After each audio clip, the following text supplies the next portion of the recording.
बिस्मिल्लाहिर्रहमानिर्रहीम। अस्सलाम वालेकुम नाजरीन, इस चैनल को जरूर सब्सक्राइब कीजिएगा। पप्पू पड़ोसन को लेकर भाग गया। शौहर: दुनिया में सभी औरतें चुड़ैल होती हैं। बीवी: आपका मतलब मैं भी चुड़ैल हूँ? शौहर: अरे नहीं नहीं, तुम तो रानी हो। बीवी गले लगते हुए बोली: सच में मैं रानी हूँ? शौहर: हाँ, इन सब की। पप्पू पड़ोसन को लेकर भाग गया और रेलवे स्टेशन के लिए रिक्शा लिया।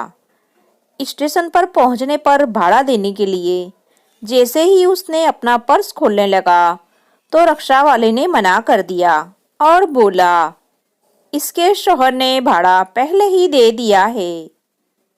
एक औरत आपके साथ गरीबी में रह लेगी, आपके साथ परेशानी में भी रह लेगी, लेकिन आपके साथ बिना लड़ाई के सोचना भी मत।